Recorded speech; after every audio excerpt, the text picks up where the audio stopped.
भाई बहन के स्नेह और प्यार के पर्व रक्षाबंधन की आप सभी दर्शकों को वंदे मातरम न्यूज़ की ओर से ढेर सारी शुभकामनाएं। नमस्कार, स्वागत है आपका वंदे मातरम न्यूज़ पर। आपके साथ मैं हूं शारदा यादव।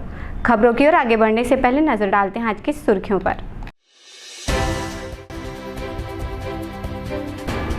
रक्षाबंधन त्योहार को लेकर बाजार में दिखी रौनक।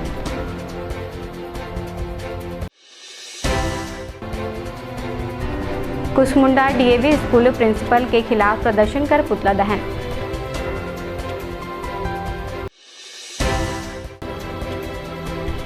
प्रधानमंत्री फसल बीमा योजना की तिथि बढ़ने से किसानों को राहत।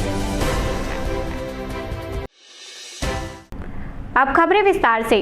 रक्षाबंधन का पावन पर्व नजदीक आते ही बाजारों में राखी की रौनक बढ़ गई है। जगह जगह राखियों की दुकानें सज चुकी हैं और बहनें अपने भाई के लिए सुंदर सुंदर राखियां खरीदने पहुंच रही हैं। पारंपरिक से लेकर ट्रेंडिंग डिज़ाइनों वाली राखियां बाजार में उपलब्ध हैं। बच्चों के लिए कार्टून कैरेक्टर वाली राखियां भी आकर्षण का केंद्र बनी हुई हैं। राखी के साथ साथ मिठाइयों और गिफ्ट की दुकानों पर भी ग्राहकों की भीड़ देखी जा रही है। कोरोना के बाद यह पहला मौका है जब लोग पूरी तैयारी और उत्साह के साथ पर्व की खरीदारी कर रहे हैं। दुकानदारों का कहना है कि इस बार बिक्री में अच्छा उत्साह देखने को मिल रहा है।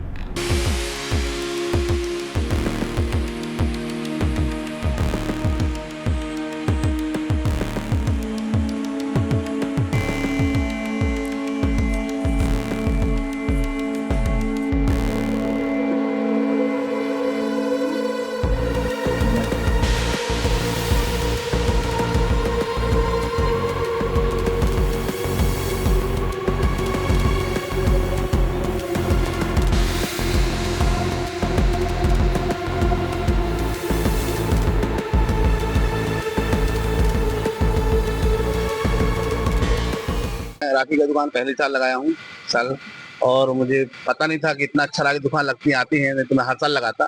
और बहुत अच्छा वैरायटी है और लोग जो हमारी बहन है बढ़ चढ़ के आ रही हैं, हर दुकान में घूमती हैं और अच्छे से राखी लेते हैं। इस तरीके की राखियों की ज्यादा डिमांड है इस बार। ये वाली राखी की ज्यादा डिमांड है, ये पहले चल रहा था, ये इसका राखी का ज्यादा डिमांड है। तो जो पहले चल रहा था दोबारा लोग मांग रहे हैं। इससे पहले गद्दा वाला चलता था जो भरा हुआ हाथ लगता है, वो और राखी मांग रहे हैं। और ज्यादातर फैंसी ये 2000 टाइप का राखी चल रहा है और इस टाइप का राखी ज्यादा मांग। राखी बहुत बढ़िया भी है, माहौल भी अच्छा है और बढ़ चढ़ के ग्राहक लोग आ रहे हैं और एक से एक फैंसी राखी लाए। क्या नया राखी आई है, कुछ नया वैरायटी राखी में हैदराबाद की डोरी है, कलकत्ता की डोरी है, दिल्ली की डोरी है और बहुत प्रकार के लोग बनाए। पिछला जो गद्दा वाला राखी रखना उसका मांग बढ़ रहा है। हाँ, जो फोम की राखी होती थी उसका जड़ी राखी फोम रखी है, उनका बहुत मांग बढ़ा है इसका। अच्छा, पहले भी था उसका पुनरागमन हो गया उनका। कुसमुंडा स्थित डीएवी स्कूल में प्रवेश प्रक्रिया को लेकर गुरुवार को विवाद गहरा गया। आक्रोशित अभिभावकों व बीजेपी कार्यकर्ताओं ने स्कूल प्रिंसिपल के खिलाफ प्रदर्शन कर पुतला दहन किया। आरोप है कि स्कूल में स्थानीय बच्चों को नजरअंदाज कर बाहरी छात्रों को प्राथमिकता दी जा रही है। भूविस्थापित परिवारों और एससीएल कर्मियों ने भी भेदभाव, भ्रष्टाचार और दुर्व्यवहार के आरोप लगाए। वहीं स्कूल के प्रिंसिपल चंद्रमोहन पांडे ने सभी आरोपों को खारिज करते हुए कहा कि प्रवेश प्रक्रिया पूरी तरह पारदर्शी है और सीमित सीटों के कारण सभी को प्रवेश देना संभव नहीं है। नहीं चलेगा। प्रवेश प्रक्रिया के नियम बताना होगा। स्कूल प्रशासन होश में आओ, स्कूल प्रशासन हाय हाय, स्कूल प्रशासन हाय हाय। प्रबंधन मुर्दाबाद। हम लोग पहले पांडे सर से शांतिपूर्वक बात करने गए थे, लेकिन पांडे सर ने हम सबके साथ, जितने जनप्रतिनिधि गए थे, सबके साथ दुर्व्यवहार किए हैं और कह के बोले हैं कि आपको जो करना है सो करो। हमने शांतिपूर्वक उनसे यही जाके बोले थे कि आपने एडमिशन की जो प्रक्रिया है उसको पारदर्शिता क्यों नहीं किए, हमको बताइए किसका कितना हुआ है। आप केवी से ले लीजिए, आत्मानंद से लीजिए, सब पारदर्शिता करते हैं। सिर्फ डीएवी स्कूल ही छुपा करके एडमिशन प्रक्रिया करती है, जिससे हम सभी पे दुखी हैं। जितने हमारे भू विस्थापित है, आम जन है, सब हमारे पास आते हैं। हम कहते कि डीएवी प्रबंधन हमारे साथ दुर्व्यवहार कर रही है। इससे हम दुखी होकर के सर से मिलने गए थे। सर ने हमारे साथ ही बदसलूकी की, इससे हम सब दुखी हैं। और मैं पांडे सर को और डीएवी प्रबंधन को ये बताना चाहती हूँ कि अभी तो ये अंगड़ाई है, आगे और लड़ाई है। हम जनप्रतिनिधि होने के नाते आम जन की जो भावना है उसको उजागर करके ही रहेंगे, डीएवी प्रबंधन की जो मनमानी है उसको उजागर करके ही रहेंगे। विद्यालय से संबंधित कई समस्याओं को लेके विद्यालय प्रबंधन से मिला था, जिसमें आसपास के क्षेत्र के लोगों के द्वारा मुझे अवगत कराया गया कि विद्यालय में प्रवेश प्रक्रिया साझा नहीं की जा रही है, न प्रवेश की जानकारी दी जा रही है। प्रवेश के बारे में यहाँ आने पे सभी अभिभावकों को बहुत परेशानी होता है कि यहाँ से उनको बताया जाता है कि आपको यहाँ भर्ती प्रक्रिया नहीं होगी, आपको जाके सीजीएम ऑफिस से उनसे नोटिस, आपको उनसे पत्र लिखवा के लाना होगा, उनकी लिस्ट में जिनका आएगा उनका होगा। ऐसा अभिभावकों के द्वारा आया हमारे पास में कथन, और कई अभिभावकों को ये बताया गया उन लोगों के द्वारा मेरे को कि उनके साथ विद्यालय में जब भर्ती प्रक्रिया से संबंधित जानकारी लेने के लिए वो आए हैं तो उनके साथ दुर्व्यवहार किया गया है। कई सालों से वो भटक रहे हैं, विगत 2-3 वर्षों से विद्यालय के चक्कर काट रहे हैं, लेकिन उनको पूरा नियम यहाँ नहीं बताया जा रहा है कि किस नियम के तहत उनका भर्ती होगा। उनको एक शब्द कहा जा रहा है कि आप एसीसीएल प्रबंधन में जाइए, सीजीएम के पास जाइए और उनको आप बात कीजिए, वही भर्ती प्रक्रिया को करेंगे। ऐसी जब बातें आई, इसके बीच में एक बात और आया कि विद्यालय में भ्रष्टाचार चल रहा है, पैसे के लेन देन से भर्ती हो रहा है। इसकी जानकारी लेने के लिए जब हम प्राचार्य महोदय के पास पहुंचे और उनको इन सब चीजों से अवगत कराए कि समाज में इस तरीके की चीजें चर्चा में आ रही है, तो उन्होंने हमको भी दुर्व्यवहार करने का कोशिश किया। हमको डायरेक्ट उन्होंने आईआईटी का रास्ता दिखाया, एडमिशन लेने का शौक है तो जाइए आईआईटी में लीजिए, हमको कोई जरूरत नहीं आपको कोई नियम बताने की। ऐसा दुर्व्यवहार करके इन्होंने भेजा, जिसके विरोध में आज हम लोगों ने धरना प्रदर्शन किया, जिसमें आसपास के क्षेत्रवासी, अभिभावकगण, भू विस्थापित, भू प्रभावित और एसीसीएल प्रशासन के लोग तो नहीं है, लेकिन उनके कुछ कर्मचारी वो भी चाहते हैं, उन्होंने भी साथ दिया है, लेकिन दूर से साथ दिया है, साथ में खड़े होकर नहीं दिया है। और इस तरीके की जो भ्रष्टाचार नियमित यहाँ पर चल रही है, प्रवेश प्रक्रिया बताया नहीं जा रहा है। हमारी खाली एक ही मांग है कि जो भी प्रवेश प्रक्रिया है, जैसे अन्य विद्यालय आसपास में केंद्रीय विद्यालय है, आत्मानंद विद्यालय है, प्रवेश से पहले वहां पर प्रवेश सूची की जानकारी दी जाती है कि विद्यालय में कितने सीट की उपलब्धता है, और भर्ती प्रक्रिया होने के बाद प्रवेश सूची को प्रदर्शित किया जाता है, सबके सामने साझा किया जाता है। इसी चीज का हम लोगों ने मांग किया था कि आपने जो बच्चों का प्रवेश हुआ है उसमें किन किन मापदंडों के आधार पे, किन किन शारीरिक योग्यता या मानसिक योग्यता, किस दक्षता के आधार पे आपने प्रवेश प्रक्रिया में भर्ती किया है। एसीसीएल और आरटीई को छोड़ के बाकी जो अन्य लोगों को आपने भर्ती किया है उसकी जानकारी की सूचना मांगी थी, जिसके लिए विद्यालय प्रशासन की तरफ से दुर्व्यवहार किया गया और किसी भी प्रकार से हमको जानकारी देने से मना कर दिया गया है। देखिए, उसमें से कुछ लोग ऐसे हैं जिनके बच्चों का एडमिशन नहीं हो पाया है। उन्होंने हमसे आए थे, हमसे मिलने, हमने कहा कि हमारे पास सीट नहीं है, तो उन्होंने हमने कई पत्र दिए और कहा कि हम आंदोलन करेंगे अगर हमको नहीं देंगे एडमिशन, या आप हमें बताइए किस किस का एडमिशन किया है। तो अभी हमारे पास सीट नहीं है, बच्चे 40 से ऊपर हैं, सभी को एडमिशन दे पाना असंभव है। सीबीएसई के गाइडलाइन के अनुसार एक क्लास में हम 40 बच्चों से ज़्यादा एडमिशन नहीं दे सकते, जबकि यहाँ पहले से ही 40 से ऊपर बच्चे हैं, तो अब उनको घटाना है न कि बढ़ाना है। सर, एडमिशन को लेकर तैयार लिखा है कि पारदर्शिता नहीं। देखिए, पारदर्शिता जब है की बात तब आती है जब सीट वेकेंट होता है। उस वेकेंट सीट पे हम जब एडमिशन लेते हैं तो उसकी लिस्ट जारी होती है। यहाँ पे कोई सीट वेकेंट है ही नहीं। एडमिशन अगर कुछ हुए हैं तो एससीसीएल के ट्रांसफ़र वाले केसेस को हमने लिया है, जो एससीसीएल के एम्प्लॉई ट्रांसफ़र होकर आए हैं, और जो भी एडमिशन लिए गए हैं हमारे सिलेक्शन कमेटी और हमारे मैनेजमेंट के निर्णय के आधार पर ही लिया गया। किसानों के लिए राहत भरी खबर सामने आई है। प्रधानमंत्री फसल बीमा योजना की अंतिम तिथि को 31 जुलाई से बढ़ाकर अब 14 अगस्त 2025 कर दिया गया है। इस निर्णय से उन किसानों को विशेष लाभ मिलेगा जो किसी कारणवश निर्धारित समय में पंजीयन नहीं करा पाए थे। कृषि विभाग के अधिकारियों के अनुसार अब किसान 14 अगस्त तक अपनी फसलों का बीमा करवा सकते हैं, जिससे उन्हें प्राकृतिक आपदाओं, बारिश की कमी या अतिवृष्टि जैसी स्थितियों में आर्थिक सुरक्षा मिल सकेगी। बीमा कराने के लिए किसान लोक सेवा केंद्र, बैंक शाखा या ऑनलाइन पोर्टल के माध्यम से आवेदन कर सकते हैं। यह योजना किसानों को आत्मनिर्भर बनाने और कृषि जोखिमों से सुरक्षा देने के उद्देश्य से केंद्र सरकार द्वारा संचालित की जा रही है। प्रधानमंत्री फसल बीमा योजना का क्रियान्वयन हमारे जिले में AIC कंपनी द्वारा किया जा रहा है, एग्रीकल्चर इंश्योरेंस कंपनी द्वारा।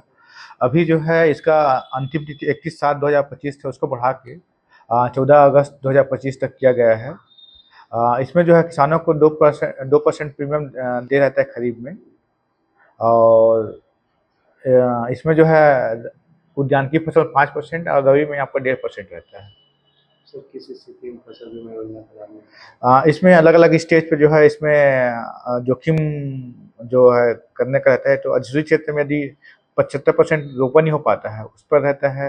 इसके अलावा जो है आपका फसल कट कर जो है रखे रहते हैं कल्पा खेतों में, उस समय यदि भीग जाता है तो उस पर रहता है। और एक स्थानीय जो आपदा व्यक्तिगत रहता है वो आपका ओलावृष्टि है, जल प्लावन का रहता है। जल प्लावन में धान का नहीं रहता है, बाकी अन्य फसल रहते हैं, दलहन तिलहन उनका रहता है। इसके अलावा बादल फटना, प्राकृतिक आकाशीय बिजली, इस पर व्यक्तिगत रहता है। और उसके बाद जो अंतिम रूप से फसल कटाई का होता है, 4 फसल कटाई होता है, उसके आधार पर जो वार्षिक उपज आता है और 10 साल का जो थ्रेशोल्ड यील्ड रहता है उसको जो है लेके जो है कंपनी जो है कैलकुलेट करके जो बीमा की राशि रहता है वो देता है। कितना लाभदायक है किसानों को? ये बहुत ही लाभदायक है, क्योंकि इसमें जो है किसान को सिर्फ 2% ही प्रीमियम किसान को देना पड़ रहा है। बाकी का जो प्रीमियम है केंद्र सरकार और राज्य सरकार वहन करती है। इसके अलावा जो है आज हम जब कृषि को एक उद्योग के रूप में देख रहे हैं तो ऐसे एक कंपनी में तो उसका बीमा जो है बहुत ज़रूरी रहता है, ताकि हम लोग जोखिम के समय कम से कम कुछ न कुछ तो प्राप्त कर सकें। कोसाबाड़ी स्थित सिद्धिविनायक हॉस्पिटल के डायरेक्टर एवं अस्थि रोग विशेषज्ञ डॉक्टर शद्दलनाथ ने गठियावात जैसे गंभीर बीमारी के बारे में विस्तार पूर्वक जानकारी दी। उन्होंने बताया कि मानव शरीर में स्थित हड्डियों के जोड़ जब घिस जाते हैं तब वह गठियावात का रूप ले लेते हैं।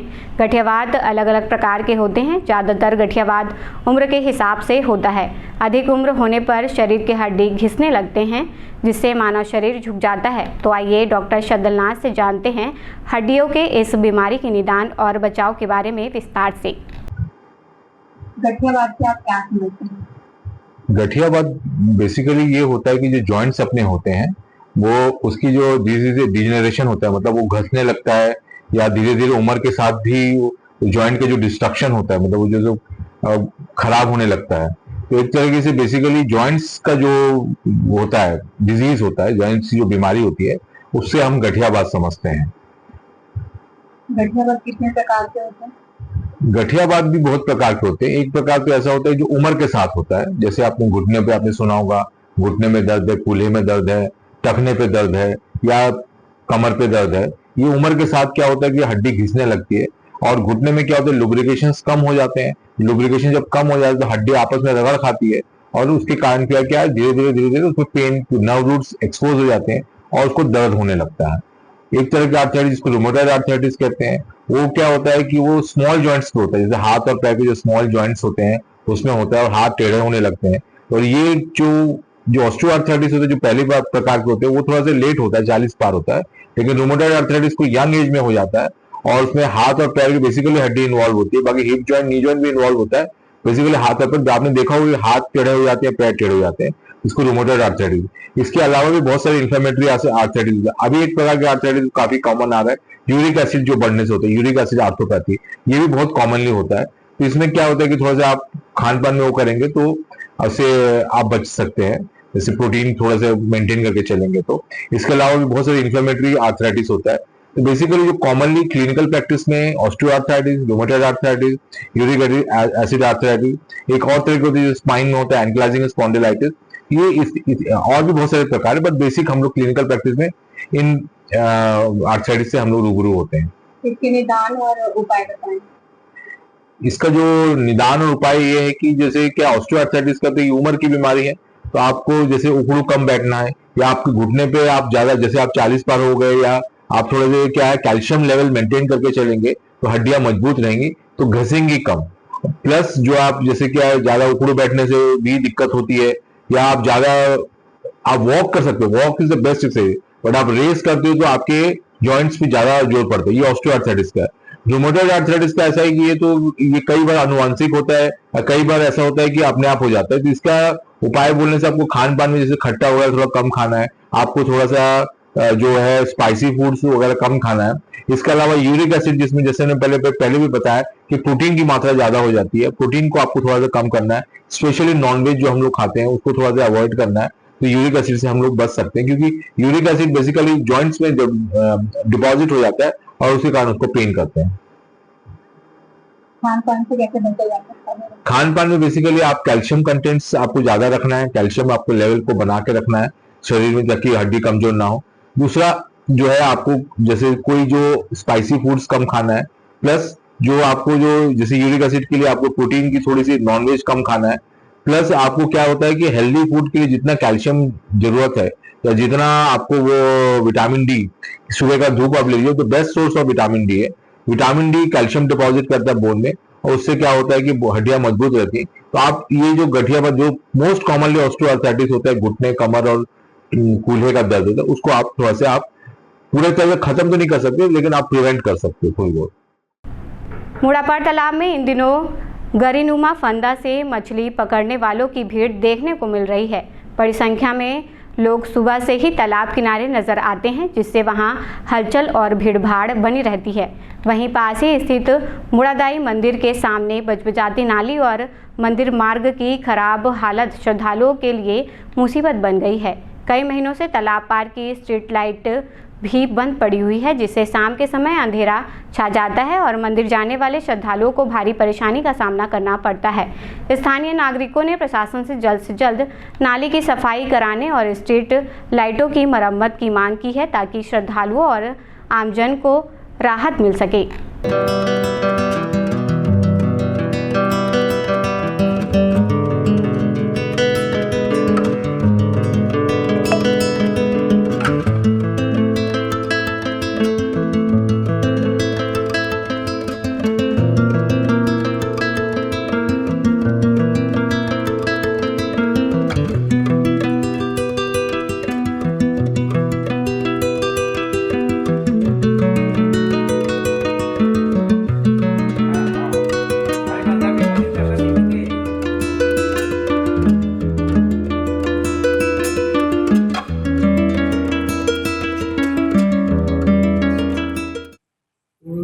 सभी लोगों से निवेदन है कि तालाब में स्नान करने से पहले ज़्यादा गहराई तक न जाए, क्योंकि पानी पिछले साल से अधिक भरा है। सावधानी से अपना स्नान करें। छोटे छोटे बच्चों को तालाब के किनारे न जाने दें, क्योंकि उनमें अनहोनी दुर्घटनाएं घट सकती हैं। और हमारे मुरादेव तालाब मंदिर माता रानी पानी भरा हुआ है मंदिर के अंदर में, और सब यहाँ पानी का नाली जो है, यहाँ का नाली पूरा जाम भरा हुआ है। इसके कारण पानी यहाँ से निकासी नहीं हो रहा है शारदा बिहार के अंदर में। जगह तालाब के ऊपर में जगह कूड़े करकट भरे हुए हैं, आप देख सकते हैं। यहाँ पे डस्टबिन पूरा भरा हुआ है, साफ सफाई का व्यवस्था नहीं है। व्यवस्था को दुरुस्त किया जाए, क्योंकि बरसात के दिनों में गंदगी की वजह से महामारी फैलने का ज़्यादा संभावना रहती है, इसलिए विशेष ध्यान दिया जाए। जैसे मूर्ति विसर्जन करते हैं तो कचरा फैलाते जैसे आपका भी अब गणेश चतुर्थी वगैरह विश्वकर्मा जी, ये मूर्ति विसर्जन करने वाले को किनारे में अपना मूर्ति को रख दिया जाए और जल उसके ऊपर अर्पित किया जाए। उसके अन्यथित जगह में उसको व्यवस्था करना चाहिए। पानी को साफ सुथरा रखें, जलाशय को कचरे न डालें। लोग आप अपना कचरा डाल देते हैं पानी, गंदगी भरे पानी में। नहाने धोने के लिए है व्यवस्था है। इसका व्यवस्था कौन करना चाहिए? निगम करना चाहिए कि कौन करना चाहिए? व्यवस्था को निगम के अंदर में आता है, निगम को इस पर ध्यान देना चाहिए। मानिकपुर चौकी पुलिस ने पास्को एक्ट के तहत फरार चल रहे एक आरोपी को त्वरित कार्यवाही करते हुए 72 घंटे के भीतर गिरफ्तार कर लिया है। पुलिस के अनुसार आरोपी ने पीड़िता के साथ आपराधिक घटना को अंजाम देने के बाद किसी को जानकारी देने पर उसे जान से मारने की धमकी दी थी। घटना की शिकायत मिलते ही पुलिस ने गंभीरता से संज्ञान लेते हुए तत्काल कार्यवाही शुरू की और आरोपी को धर दबोचा। पुलिस ने आरोपी के खिलाफ मामला दर्ज कर न्यायिक प्रक्रिया आगे बढ़ाई है। मामले की जांच जारी है।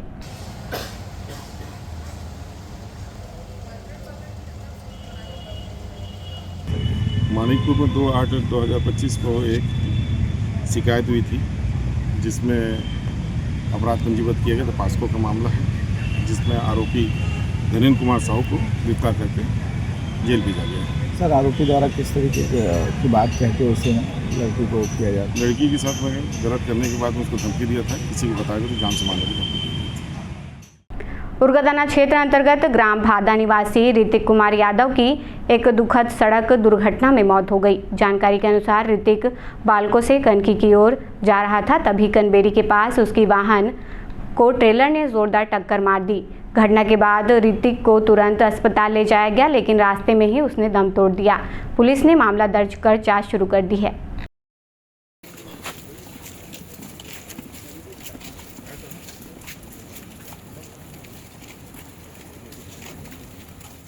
मेरे भतीजी की बेटा है, क्या नाम था उनका? ऋतिक यादव, उम्र कितना? 19 वर्ष। क्या घटना में कैसे पता चला? एक्चुअली मैं लड़का बालको प्लांट में काम करता है और अपने छुट्टी होने के बाद ड्यूटी से घर वापस जा रहा था। उसी बीच रास्ते में कनबेरी क्रॉस, जहाँ बड़ी बड़ी गाड़ियाँ आयुवा टेलर खड़ी होती है, उसी बीच से गुजर रहा था। वहाँ पर एक्सीडेंट हो गया था, पीछे हैगा से टकराया है जी। ऐसे जब सुनने में आया है, मैंने प्रत्यक्ष देखा नहीं है। ऋतिक कौन सी गाड़ी में थे? 22। कितने लोग थे? 2 लोग थे। तो दूसरा उसको भी चोट आया है, लेकिन सामान्य चोट है। तो पुलिस ने कंप्लेंट किया जी। अब वक्त हो चला है हमारे खास और ज्ञानवर्धक कार्यक्रम पूछो तो जाने का। यहाँ आम जनता से जुड़ने का हमारा प्रयास है, जिसमें हर क्षेत्र से सवाल पूछे जाएंगे और सही जवाब देने वालों को दिया जाएगा आकर्षक उपहार।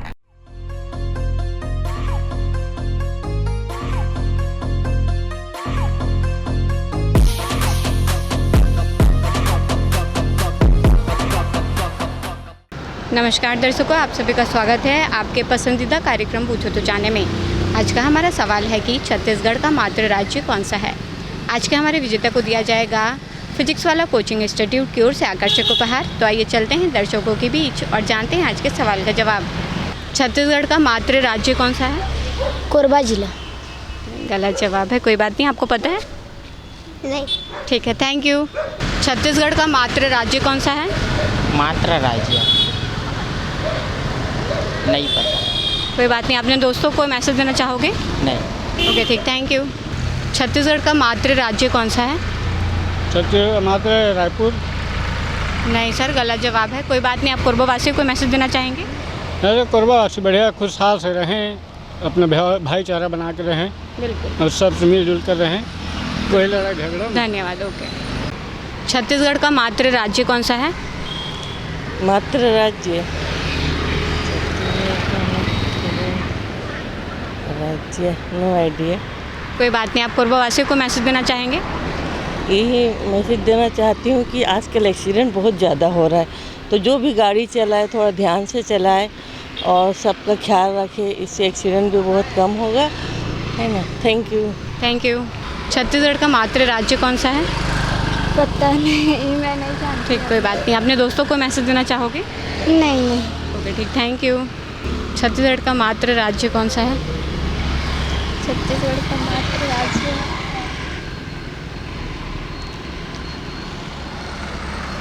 मैंने नर्वस। कोई बात नहीं, ओके ओके, कोई बात नहीं।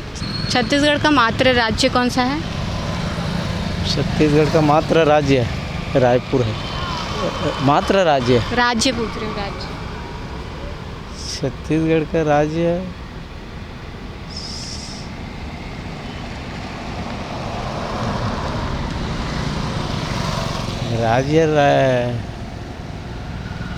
रायपुर है तो है। नहीं, रायपुर तो शहर है। अच्छा,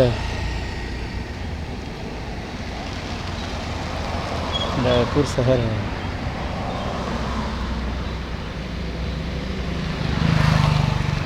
छत्तीसगढ़ किससे अलग हुआ था? मध्य प्रदेश से। तो छत्तीसगढ़ का मातृ राज्य क्या है? छत्तीसगढ़ का मातृ राज्य यानी वहाँ से तो हुआ था अलग, एमपी से, और मातृ राज्य छत्तीसगढ़ है। ठीक, कोई बात नहीं, धन्यवाद। छत्तीसगढ़ का मातृ राज्य कौन सा है? छत्तीसगढ़ राज्य। छत्तीसगढ़ का मातृ राज्य कौन सा है? रायपुर। गलत जवाब, रायपुर नहीं है। ठीक, कोई बात नहीं। आप कोरबावासी को मैसेज देना चाहेंगे? कोरबा बहुत बढ़िया है, बहुत अच्छा लगता है यहाँ पे। हम बहुत सालों से यहाँ रह भी रहे हैं और बहुत अच्छा है, बहुत अच्छा मार्केट भी है। बिल्कुल, धन्यवाद। छत्तीसगढ़ का मातृ राज्य कौन सा है, पता है आपको? कोई बात नहीं। अपने दोस्तों को मैसेज देना चाहोगे?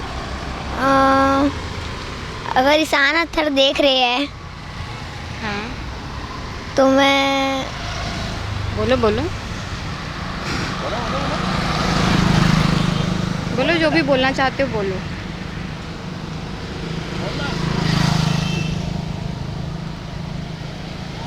ईशान अत्थर हाय, हेलो। हाँ, हेलो बोलो, कैमरे को देख के हेलो बोलो। आवे ईशान अत्थर, हेलो। बिल्कुल बिल्कुल, ठीक है, थैंक यू। छत्तीसगढ़ का मातृ राज्य कौन सा है? जी, छत्तीसगढ़ का मातृ राज्य कौन सा है? नहीं, इसके बारे में जानकारी नहीं। कोई बात नहीं। आप कोरबावासियों को मैसेज देना चाहेंगे? जी, रक्षाबंधन का त्यौहार आ रहा है कल के दिन में, अच्छे हर्षोल्लास के साथ खुशीपूर्वक परिवार के साथ मनाएं। बिल्कुल, धन्यवाद सर। छत्तीसगढ़ का मातृ राज्य कौन सा है? ये सब तो मेरे को नहीं पता है। ठीक, कोई बात नहीं। आप कोरबावासियों को मैसेज देना चाहेंगे? किसको? कोरबावासियों को मैसेज देना चाहेंगे? नहीं, बस यही चाहूँगा कि जितना भी मतलब ये आतंक वाला काम हो रहा है, पी के गाली गलौज करना, बदतमीजी करना, लड़की लोग भी वैसे ही कर रहे हैं। एनसी से बाहर निकलते ही साथ लड़ाई झगड़ा मारपीट, आए दिन मर्डर भी हो रहा है। वो सब चीज़ सुधर जाए तो ज़्यादा अच्छा है। पुलिस वाले लोगों को भी सख्त से सख्त कार्रवाई करना चाहिए हर कोई के खिलाफ। आए दिन एक्सीडेंट बढ़ता जा रहा है पीने खाने के नाम से, वो सब चीज़ों पे विशेष ध्यान रखें तो ज़्यादा अच्छा है। Thank you. छत्तीसगढ़ का मातृ राज्य कौन सा है? मध्य प्रदेश। आप श्योर हैं? हाँ। बिल्कुल सही जवाब दिया है आपने। आपको दिया जाता है फिजिक्स वाला कोचिंग इंस्टीट्यूट की ओर से आकर्षक उपहार। हाँ। आपका नाम क्या है? सुशीला महंत। कोरबावासियों को मैसेज देना चाहेंगे? हाँ, दे दो सबका। क्या बोलेंगे? सब अच्छा है पूरा राखी के प्रति। धन्यवाद। आज का हमारा सवाल था कि छत्तीसगढ़ का मातृ राज्य कौन सा है, जिसका सही जवाब है मध्य प्रदेश। 1 नवंबर सन 2000 को मध्य प्रदेश से छत्तीसगढ़ अलग हुआ था, इसलिए मध्य प्रदेश को छत्तीसगढ़ की मातृ राज्य कहा जाता है। आज की हमारी विजेता रही हैं सुशीला महंत, जिन्हें दिया गया है फिजिक्स वाला कोचिंग इंस्टीट्यूट की ओर से आकर्षक उपहार। आज के लिए बस इतना ही। कल फिर मिलते हैं एक नए सवाल और जवाब के साथ। बन रहे वंदे मातरम न्यूज़ के साथ। तब तक नमस्कार। खबरों का सिलसिला यूं ही जारी रहेगा। देखते रहिए वंदे मातरम न्यूज़। मिलते हैं अगले बुलेटिन में, तब तक नमस्कार।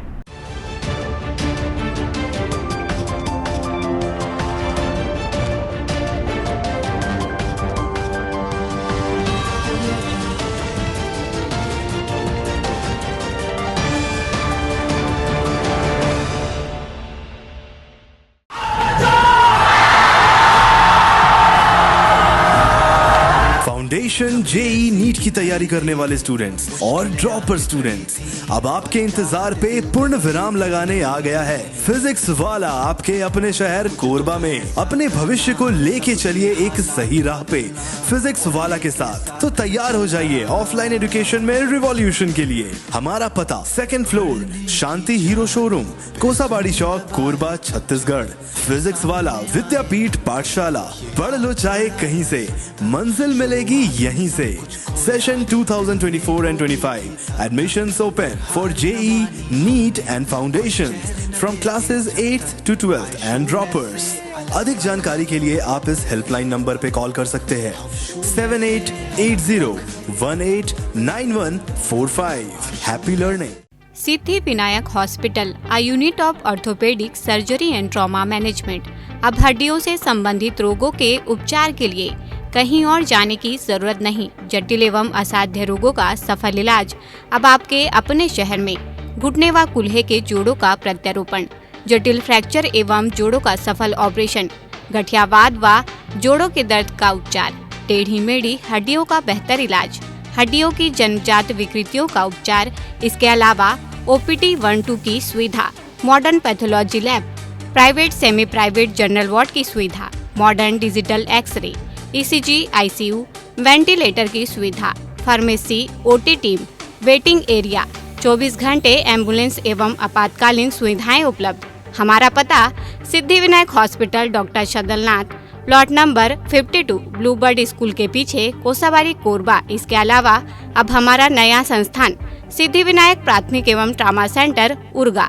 इस केंद्र में फार्मेसी, एक्सरे, पैथोलॉजी व आपातकालीन चिकित्सा सुविधा उपलब्ध है। तो संपर्क करें मोबाइल नंबर 9993000683, 9109488443 कोरबा के लिए, 8120195179 उर्गा के लिए।